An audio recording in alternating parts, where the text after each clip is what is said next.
oh, I have this deal, but I'm too scared to pull the trigger. And it's just do it. You just got to take action. Welcome to Motion Matters, where we shine a light on the entrepreneurial journey, sharing real stories of triumph and challenge. Guided by Jamie Tilka, we connect, inspire, and educate. This is Motion Matters. Hello and welcome to Motion Matters. This is the entrepreneurial podcast where we talk about the trials and tribulations of the entrepreneurial journey. Today, I have a fellow member of a mastermind group that I'm in. His name is Mark, and Mark is deep into the real estate. And so I asked him to come on, talk about his experiences and share his story. So with that, welcome to the show, Mark. Thanks for having me, Jamie. Glad to be here. Awesome. Can you kick us off with just give us a little bit about your background, where you come from, did you have a W-2 job before, and kind of what led you into the entrepreneurial space? Yeah, absolutely. I feel like my journey kind of starts a while back, right? So like you said, I'm in the real estate field. I started doing contracting work when I was about 16 years old, worked for a guy installing some cabinets, and worked for various different companies throughout my life. I'm now 36, so I've been doing contracting type stuff for a very long time.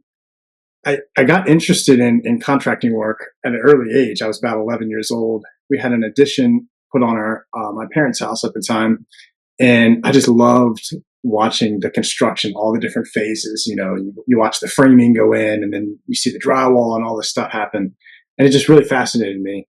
I've always been somebody who likes to be physical, likes to be active, likes working with my hands. So I really was interested in that type of field. Didn't love studying in school, didn't like all that stuff. I liked doing the active things. So my journey in real estate started about 4 years ago. Like I said before, I was doing a lot of contracting work, worked for various different contractors, and I had a friend who was a real estate agent, and I talked to him a lot about flipping and how to get into the real estate field. And it's as a W-2 employee, somebody who's not an entrepreneur, somebody who's not investing, it's a really scary thing to think about taking that next step, because it's up to you to provide. And if you have a family, providing for your wife and your kids, if you have them, it's a very scary step to get into, but it's the best thing that I've ever done for me and for my family. And so right after COVID started back in early 2020 is when I bought my first property. It was a flip that we did. Leading up to that point, I had done a lot of research in terms of podcasts and reading books and things like that. Never read a single book in my entire life that I didn't have to read. Up until this point, I just was reading all the books or reading all the books that I had to in school. And then I read on a podcast on Bigger Pockets. I'm sure most people are familiar with that if they're in the real estate field. It's a pretty well-known podcast and platform that investors can be a part of. They talked about this book, Rich Dad, Poor Dad. And so I was like, let me take a look at this book. And most people have heard of it or have read it. And that was the first book that I read, and it just blew my mind. So after that, just started reading, started listening to more podcasts. And I told myself, I got to take the leap of faith. I got to go out and make this happen. So I was still working a W-2 job when I bought that first property. And it was tough. We had a newborn. Our first kid was born, and I was starting a new company, and I was working a full-time W-2 job. So I was working nights, weekends, whatever it took to make that happen. But I was willing to make that sacrifice because I knew I had to, right? So that's kind of how my journey got started, and just been doing ever since then. Been investing full-time in real estate, doing flipping houses, getting some rental properties, and doing some wholesales, which I don't know if people know what that is, but we can dive more into that if you wanted to. But that's kind of what I'm doing now, and just looking to bring value to people. It's part of the reason why I wanted to be on this podcast with you. And anybody who needs any help or any, any guidance in any way, I'm happy to share anything I know. Yeah. No, that's awesome. We can delve into that. I got a couple questions though, like about your transition. So you picked up your first property in 2020, correct? Correct. At what point did you walk away from the W-2? So we bought the property, I think, in May or June or so. And it wasn't until September, I think, of that year that I said, enough is enough. It was just really tough managing, working full time, and having a kid and having this flip that I was trying to do.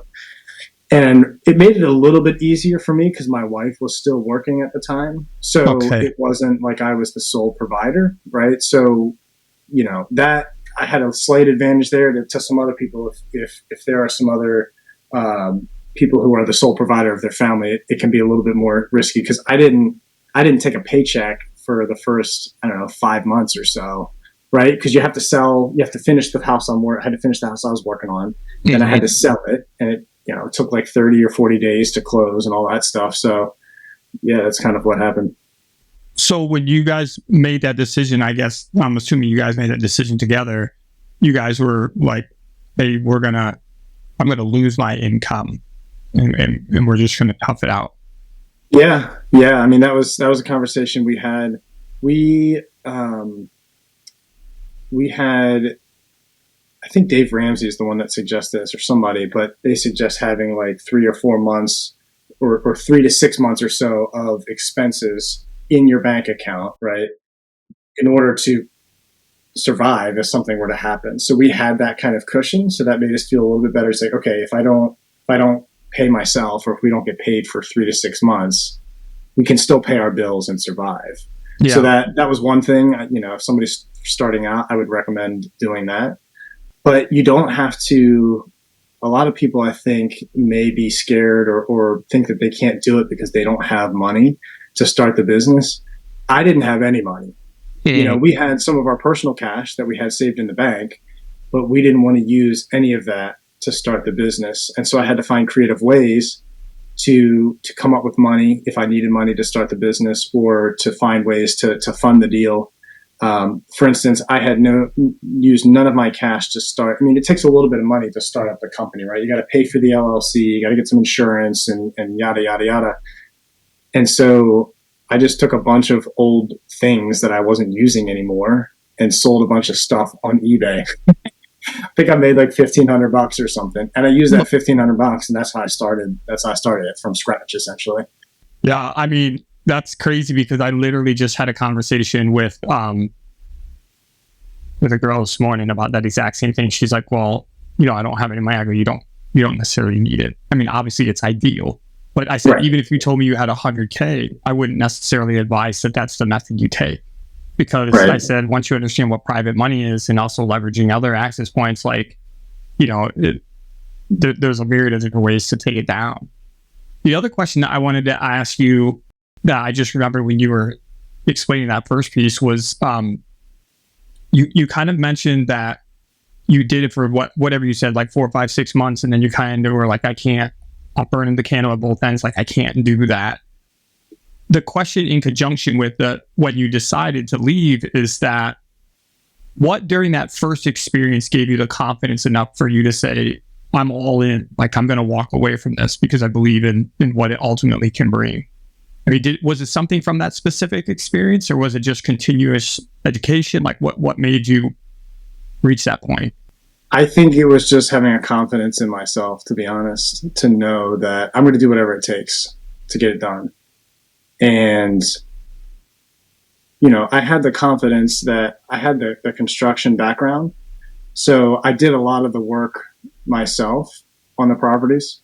Obviously, I had to pay for subcontractors to do, various different things like the HVAC and the roofing and all that stuff. I wasn't doing those types of things, but all of the carpentry work, all that type of stuff, I was doing myself. I'm a licensed contractor, so I can do all those things. So that, that gave me a little bit of an edge. And I just knew I you got to buy the right deal, right? And you got to make sure that there's some sort of, if you go over budget, which I always do with the rehabs, that you're still going to make money. So for this particular property, I think we went over budget, but we were saved by the fact that the COVID scenario kind of made the market kind of shoot up. So what we analyzed the property on, the ARV, or the after repair value of the property, was higher from the time that we bought it to the time that we sold, right? Yeah. And then we sold it for over asking. I think we only made and I say only, but I mean, I think we only made 38,000 off of that. And the reason I say only is because we got 25 to 30 over asking, right? So if we had gotten what we were asking, we would have broken even, which to me, on my first deal, that was my goal. I said, if I can break even, I will be happy is a strong word, but I would be okay with breaking even because it gives me that experience. It gets my foot in the door. It gives me a proof of concept to take to other lenders and other people who are going to lend me money because, like I said, I had no money. So I had to pay a pretty high fee to hard money lenders, which is, I still use hard money lenders today. And most investors do. They still use hard money lenders unless you have a ton of private capital that you've raised. But it gave me that first deal under my belt. And then I went to the same hard money lender afterwards for my next deal. And I was able to get they lent me the money for significantly less. Each deal you get, you can kind of lower the fee that they charge for you. Yeah. No, that's great. I'm glad that you brought that up, man, because I think a lot of people I think you set your expectations properly. I kind of was in the same school of thought as I was like, man, it's the first one, if we at least just break even, then I got a ton of education, quantified, got credibility, and was the win. Unfortunately, my first one, I did not. We lost 13,000.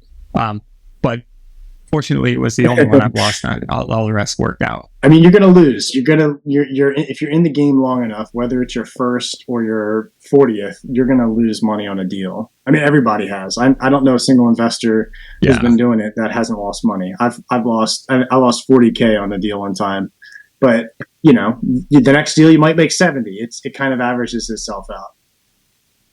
As long as you don't lose $40K on the first deal, that would be hard to stomach. To be honest, that would be hard to stomach. Well, I was smiling when you talked about your one during the whole pandemic, because that exactly happened to us as well. And I won't recap the whole thing, but the bottom line is, I thought this was going to be my first time ever having a 6-figure profit margin, but the house was in so bad disrepair, far past anything that I had foresaw.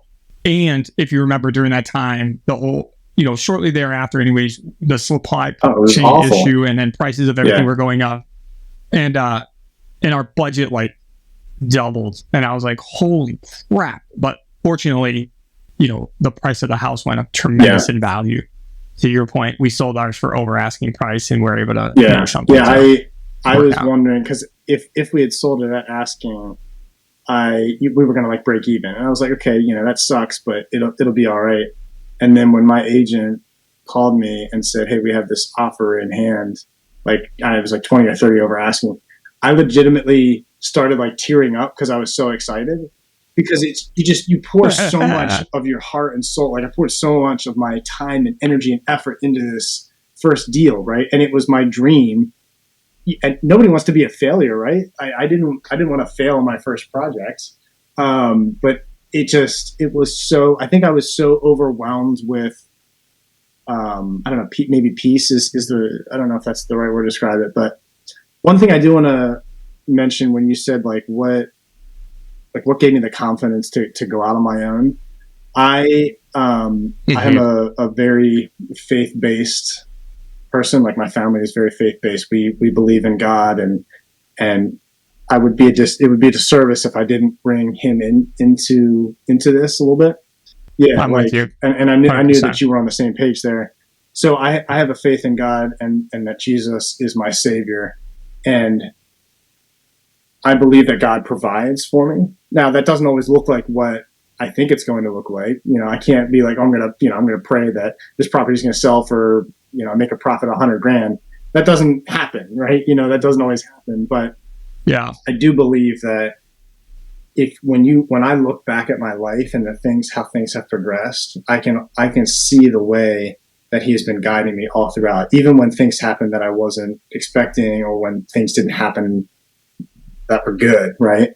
And we can get more into that later. Yep. Like, I don't know if you want to move on or not, but I have a story to tell about the deal that I lost a lot of money on that we can get to at some point, which kind of shows how God has been provincial in my life and has guided me through things. I definitely want to tell that story. I just want to make a comment and then also clarify before we connect those two things. No, I'm with you 100%. Like you said, you knew that as well. I will say that two things with regards to spirituality and stuff is, number one, I don't think I was following the Christian perspective of some of the stuff you're describing at that point on the earlier stages. I would say it was more in the past probably 12 months where the walk is gained, intimacy and traction, right? And so the only reason why I'm bringing that up is for people that are listening that, are, I hate using the word, religious or spiritual, however you want to define it.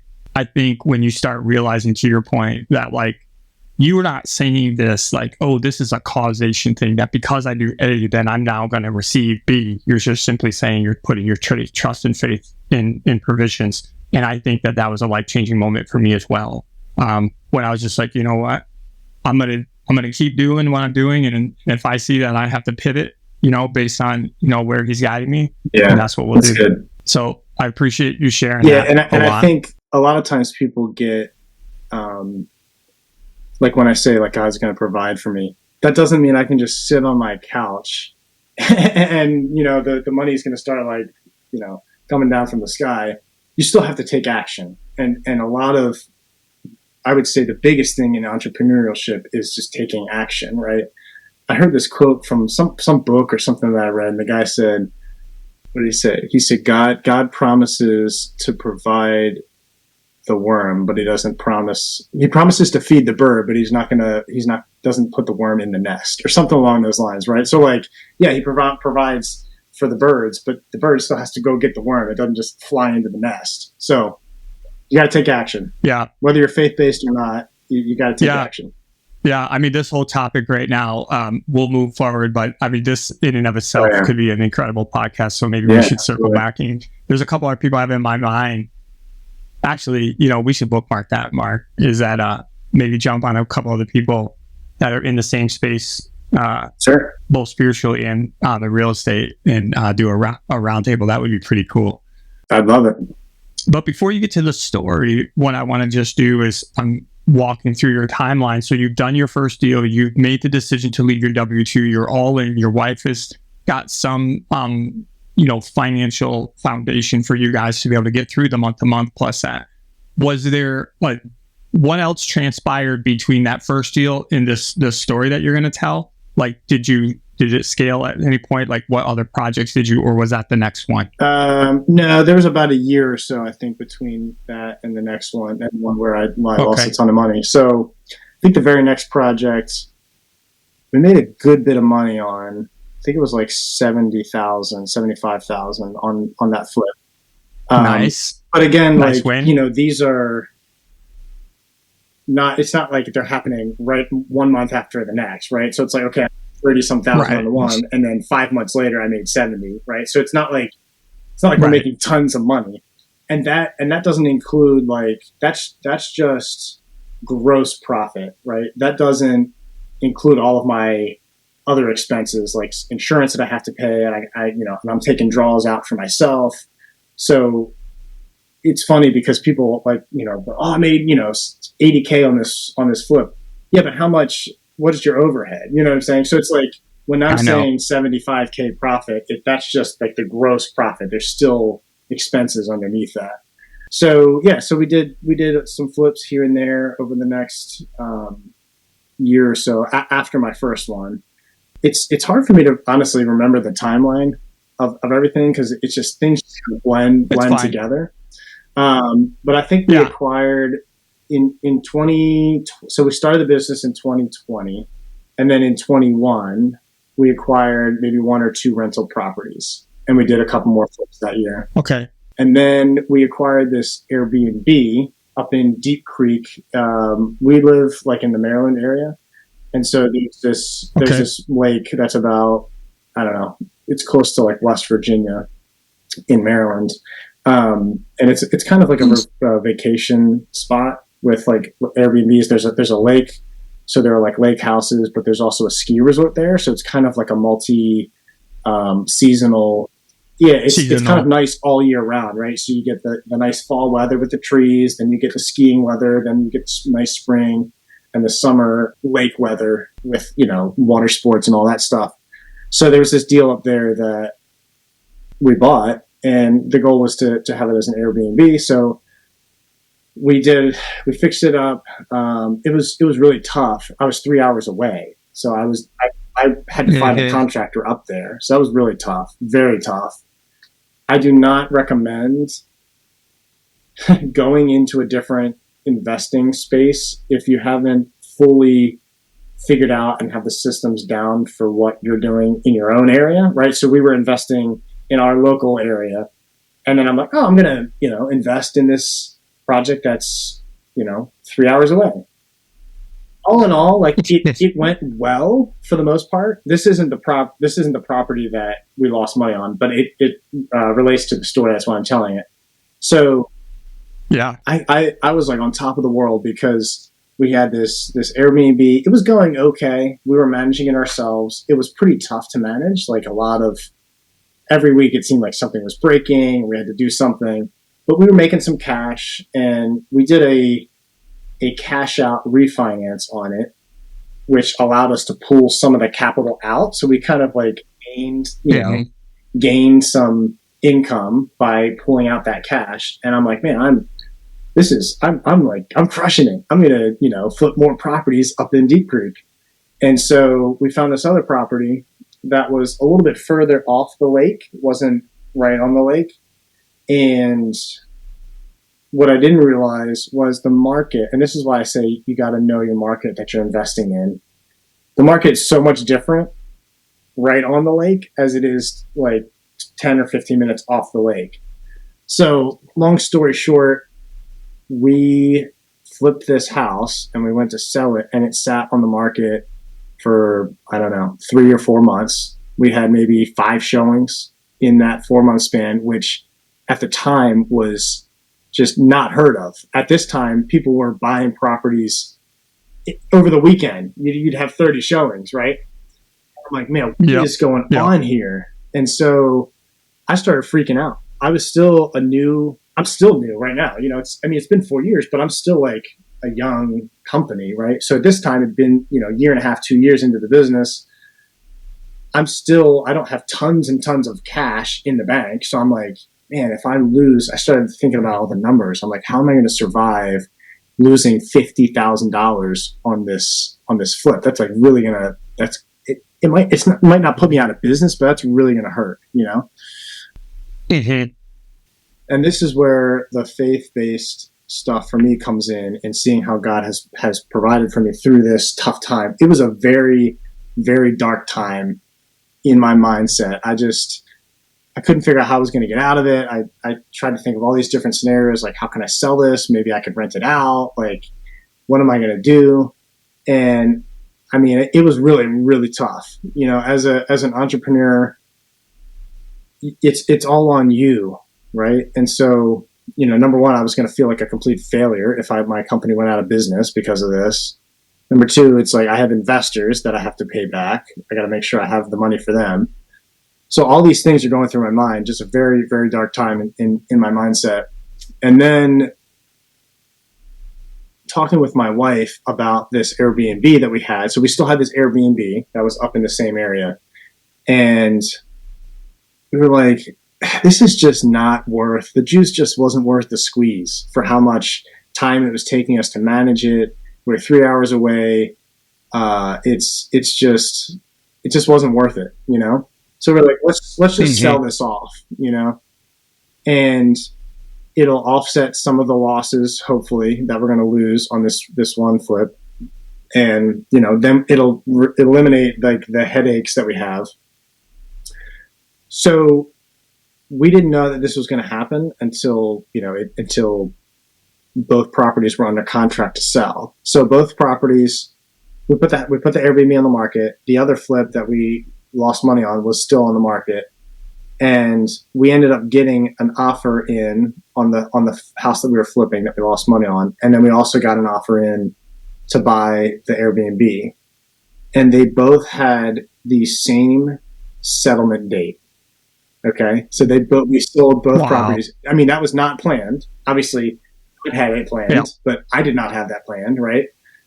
And the amount of money that we gained from the sale of the Airbnb virtually offset the loss that we had on the flip. So here I am, I'm freaking out. I'm like praying through this whole scenario. I'm like, how am I going to get out of this? I trust you, but I also like, do you know what you're doing? Like, what's going on here? And then, you know, we had these two properties that we sold, and essentially it was a wash. So yeah, I lost the $40K on the one property, but we gained, it was like high 30s on the other. So it may have been a loss of like, I don't know, $2,000 if you combine both those properties together.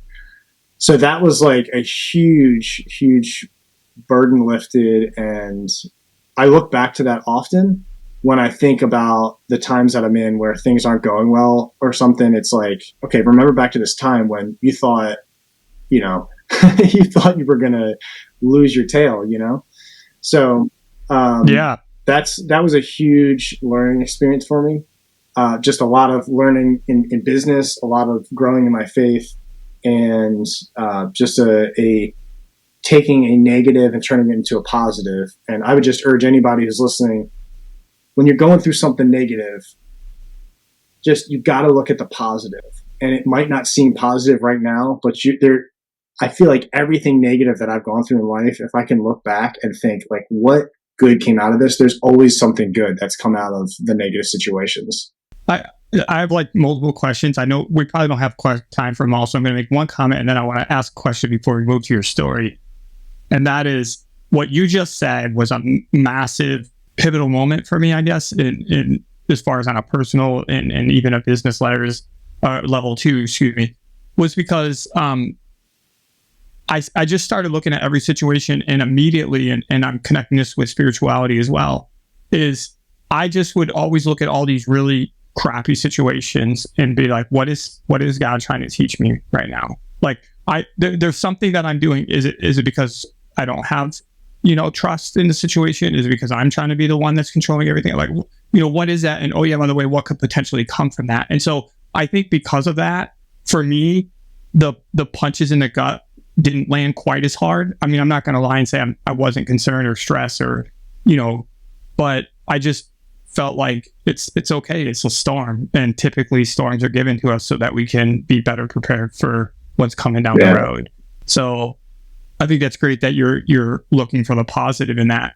The question that I had to you regarding what you just discussed, and I'm sure it's probably going to be related to your story as well, is, so can you tell me about a moment, or was there a moment during that where you're just like, I should just turn around and go back, right? And what I mean by that is like, forget it, man. Like, it's just not worth it, emotionally, physically, for my family. I'm just going to go get my job where I know that I can make X number of $1,000 a month, and I don't have to worry about this anymore. Did you have that moment? I mean, I can't tell you how many times I've had that moment over my entrepreneurial career. I mean, seriously, dude, it's like, it's a once a week type thing, but I don't dwell on it and I don't sit in that. Sometimes I think, this is so tough. But then I think about all the things that I do have that I wouldn't have at my W-2 job. And what I mean by that is I have the freedom to be with my family as often as I please. And that to me is more important than making a ton of money. And as long as I'm providing for my family and providing the income that we need, I would rather spend more time with my family than more time working and increasing our funding or our capital that we have. So, and I'll have lunch with my kids and stuff often. I'll go to, if they have like a library class or something, I'll go to that. I can't remember if or when I've missed any of their events or anything that they're doing, because I can plan my own schedule and I'm not stuck in this 9 to 5. I'm not trying to say, anybody who's in a 9 to 5 job, like, oh, what are you doing? But it's just for me, like, it's what I wanted, and it's not as secure having your own business and being an entrepreneur, but it's almost more secure for me because it secures that I'm able to do the things that I want to do, if that makes sense. Like spend more time with my family, serve more people, volunteer my time, like things like that. Like this podcast, for instance, we're filming this in the middle of the day where most people are at work doing stuff, where we're doing this thing where hopefully this is bringing value to somebody, right? So yeah, I would say. Can I say something on that real quick? Sorry, not to interrupt you, but I just while you were saying that, immediately the thing that popped into me. I don't know if you know, but I served in the service for 24 years. But and during that time, I went through what's called SFAS, it's Special Forces Assessment and Selection Program, and it's a 26-week course that's designed to weed out people that aren't there. And as I'm listening to you, like that's. It's literally a parallel thing of the exact same thing for the entrepreneurial journey. Like, are you willing, except for it doesn't last for 26 days. There's seasons, right? As you already named that, there's seasons of that feel like hell, right? Because there's so much stress and pressure and so many different variants. But then there's these glorious moments. Like you said, we're sitting here at 2:00 in the afternoon doing a podcast. I also relate to the thing, like I told my wife, I go, I don't have to ask anybody to go to lunch with you. Like I can stop that. I make that decision. Right. But anyway, the point being is that you, the proverbial you, whoever that is, willing to do what it takes to get through those gates so that you can have those benefits. And unfortunately, because I know you said nothing against the 9 to 5, and I'm, yeah, right. We all been there, done there, got the t-shirt, but I would say that the vast majority of people desire what the entrepreneurial life can bring, but they're not willing to go through the wickets, the obstacles in order to be able to get there because it's tough. 100%. It's about mental fortitude. Being an entrepreneur, it's, you really got to be mentally tough, but it's a muscle, right? That you train. So I've talked to people who, I'll tell them what things are going on, and they'll say something like along the lines of, like, how do you deal with that? Like, and to me, it's just like, I don't know. I just, if something, for instance, I had a rental property, 2 rental properties recently that had various things that that had to be repaired. Like, the hot water heater was only 2 years old, and I just had to pay $1,000 to have a new one put in.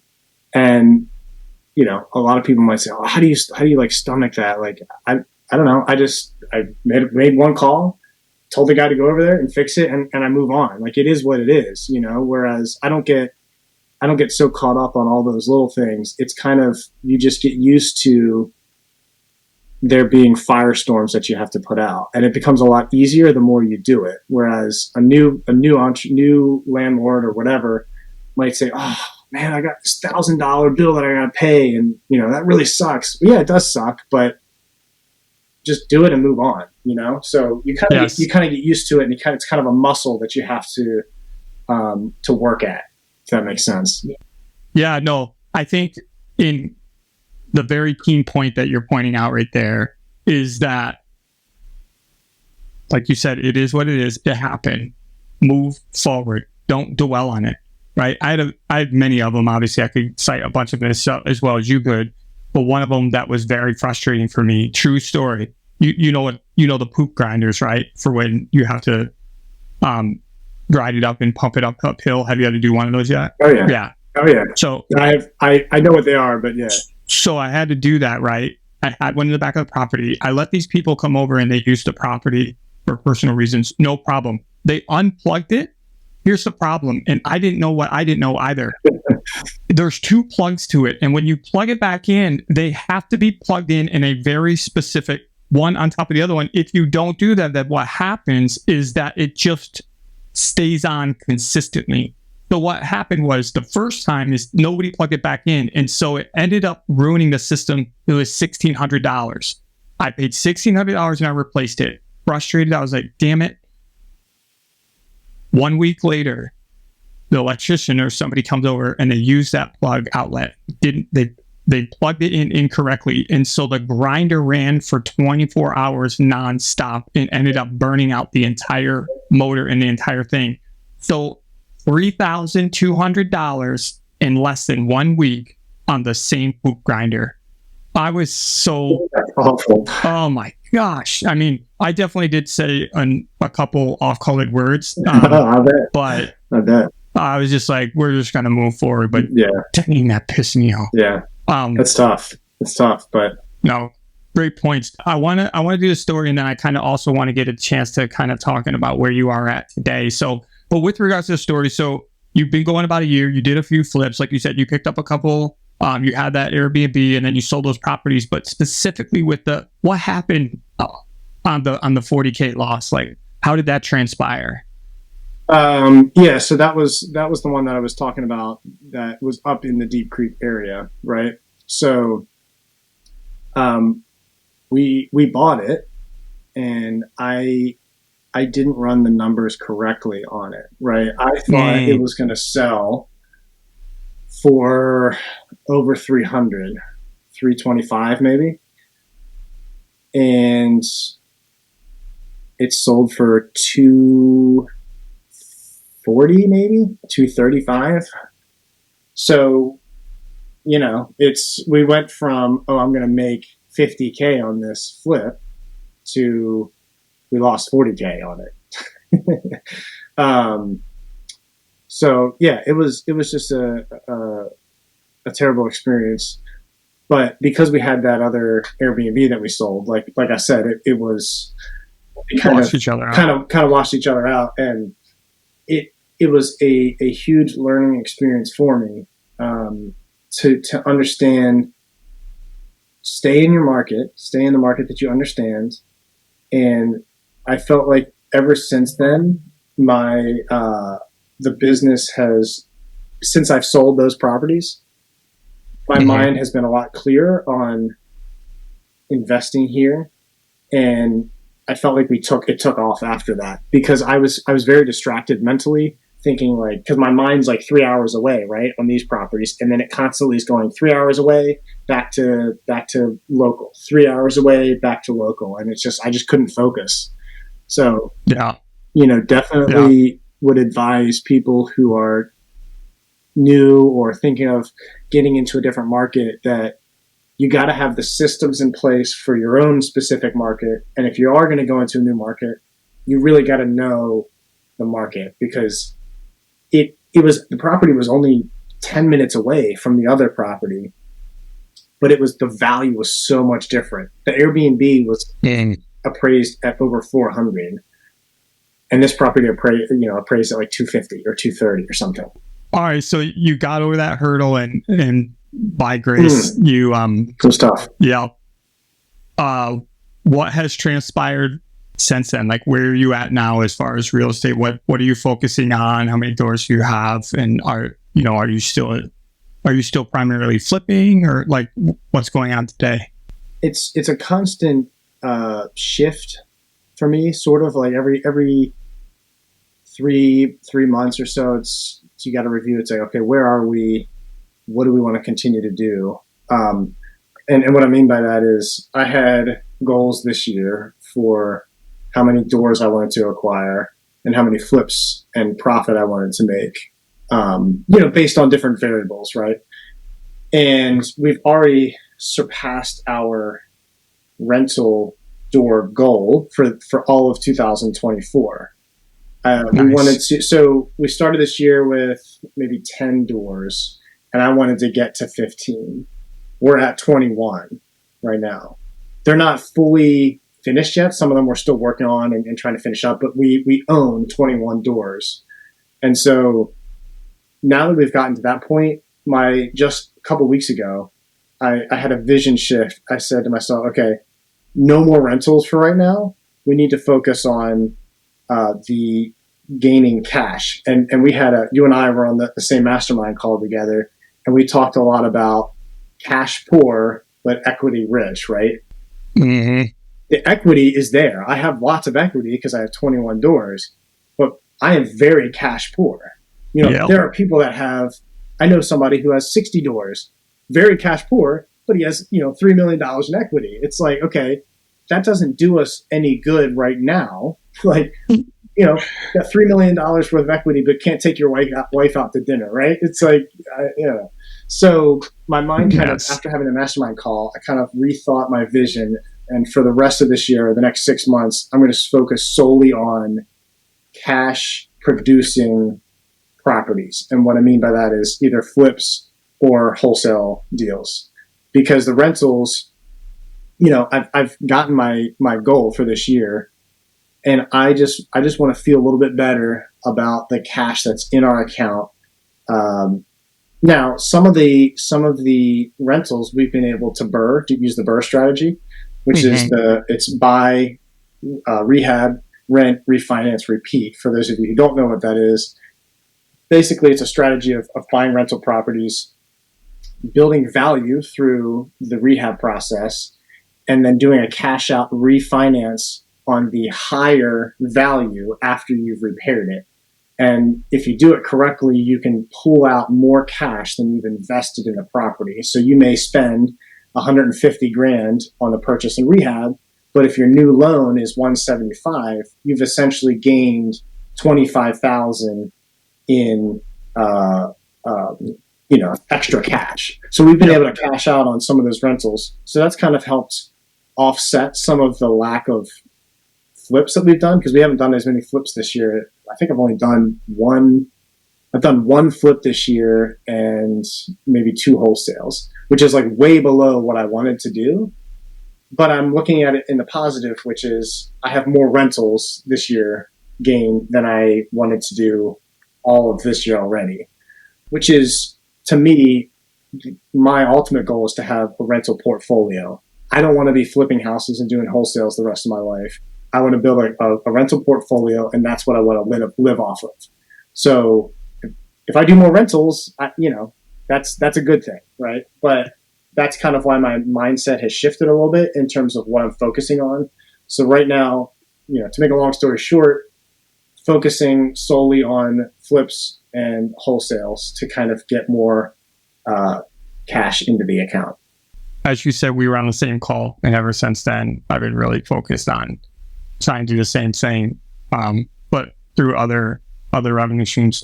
We had hit like 35 doors and experienced the same thing.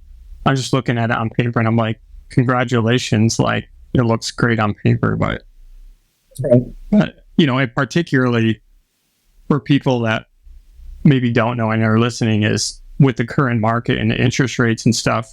Well, that made it even less cash accessible, because one of the properties that I'm partnered with on somebody is $1 million in equity, but because of the interest rate, we can't pull it out because it doesn't make sense on paper, and so the bank's not going to let you. So the only way you have access to it is to sell it. And then you're hit with capital gains, unless you 1031. But then if you 1031, you're not getting the cash that you get from selling it. So. Exactly. And like my partner, he's in the opposite boat as me. Is he doesn't want the capital gains because he doesn't have enough, write-offs. But because of our other ventures in the pass-throughs and stuff, we have enough write-offs that if I took it, it would cancel each other out. But for him, he's like, no way, dude, I'll have to write a fat check. So he's like, oh, cool. Well, so as we kind of wind out, I typically like to ask people from the, so in your journey from where you've been, like if you were to give one piece of aspiring entrepreneurial advice to someone or somebody looking to get into real estate, it could be just one piece of advice or literature or program or anything that you feel is like really, really educational or inspirational, and how you think it can help. Man, that's tough to pick just one, because I feel like there are so many things We'll give you that top two. I could recommend. Are you asking for like books or podcasts, or what are you looking for? It could be anything. That's why whatever you feel like. I know you have those private conversations with your buddies or people that you meet inside a coffee shop that you're like, hey, listen, read this or watch this, or hey, like, I'll give you an example. Everybody says to me, hey, if you could go back and start all over again, what's one thing that you would change? And my answer every single time is I would have hired an accountant from day one, because I'm good at math. 100%. Yeah. Because I'm good at math and I actually enjoy math. I was like, no worries. I will keep everything annotated, and then I'll go back and circle back. And no, it not only didn't happen, but it ended up getting so, that proverbial shoebox filled overseas, it was so crazy that I could never go back and truly identify, because there was things that got bought that, because at one point we were flipping like 9 doors, right? And so it's like, well, what receipt was this? Oh, well, they forgot to write on it. Well, I don't know. Did this box of nails go for them or that? Who knows? Anyways, it was a mess. I was like, if I could do it all over again, accountant from day one. Yeah. 100%. So what's your one piece of advice or something that really impacted you? I'll give you two things, and they're kind of like general. They're kind of general things, but one would be invest in yourself. And that can be a very broad thing, but invest in yourself, and that might be spending time listening to podcasts or reading books, or getting in a mastermind, paying a paid mastermind, or whatever have you. And if you're looking for like the first podcast that I started listening to was Bigger Pockets. So I would recommend listening to Bigger Pockets, because there's a lot of great information. They have a new guest generally every week. There's a ton of books on there that they talk about that, I started reading. So do that. And the next piece of advice that I would give to anybody is taking action. And it doesn't have to be the right action. Obviously, don't just, do something without thinking about it, right? But think about it. Think about what, you might need to do, and then just do it. It's a lot of people who I know who want to invest, they just don't do it. And I'll give you an example. I was in a mastermind early on. It was free. Those are hard to come by. At least the good ones are hard to come by free, right? Yeah. But it was a guy who I knew personally started it, and he got maybe 5 or 6 other guys together, and we just had a call every week. And me and 2 other guys from that group actually still talk today, every single day. Literally every day we talk. But we were the only 3 people in that group that took action and did deals. Every single one of those other people, the other 5 or 6 guys, never did a deal, and they just kind of fizzled out. And it was because they would talk about, oh, I have this deal, but I'm too scared to pull the trigger. And it's just do it. You just got to take action. Yeah. What that reminds me of is, before I got involved in any mastermind, I went to a bunch of the real estate, seminars, whatever you want to call them. And, anyway, I, after the third or fourth one, I told my wife I wanted her to go. And so I bought a VIP ticket. And so she asked me, she said, why did you buy the VIP ticket? We don't need to, we can sit in the back and blah, blah, blah. I said, number 1, I want to sit up front. And 2 is, and this is why we were sitting inside the, the venue. I said, there's 800 people here. In my humble opinion, out of these 800 people, probably less than 5% are going to do anything. And I said, you're asking me why I want the VIP tickets. I'm telling you that there's a dinner this evening that's going to go from 800 to 45. Right. So I want to be in the room with the 45 people, because the people that pay the money to get in that room with 45, they're action takers. Right. Right. And so, but for everybody first starting out, we understand that now, because, we were in the space and we've done it and we recognize the value. But I think for a lot of people that aren't, it's a hard pill to swallow, because obviously there's a monetary cost tied to it. I would also say just surround yourself with people who are doing things that you want to do and more. And I'll give an example. We're both in a paid mastermind together, and You can't, it is very hard to put a monetary value on, like, how much is it worth paying to be in this mastermind? There's no monetary value that I could say, oh yeah, it's worth this amount to be in there. But I would say every time we get on this call, I'm around, guys and girls who are doing the things that I want to be doing. And it just, you can't explain it until you're in the room, how much that affects your mindset. Like every week, it's like a recalibration of your mind. Like, oh yeah, like these people are doing this, like that's what I should be doing too. Like it just kind of motivates you. If for no other reason, being around, even if you don't ever do a deal with any of those people, or you never, make a connection that brings you a deal or whatever, just being around them to help your mind understand the, like, just the mindset shift is worth whatever you're paying to be in there, in my opinion. 100% agree. 100%. Yeah. Can't say that enough.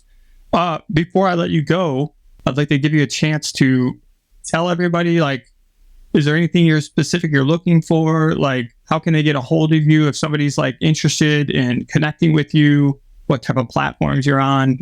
Yeah, we don't have a huge social media presence. It's something that I always think about, like, oh man, I wish I had a bigger presence. But you can find us on Instagram or Facebook. Phoenix Estates is the company name, so that's what we're under on both Instagram and Facebook. And you can reach out to me there. I'm happy to answer any questions, jump on a call with you, whatever it takes to help you get started. Or, if you already started and you have some questions, hey, I might have some questions for you if you reach out to me. I'm still learning too. Yeah. Every day I feel like I'm learning something new.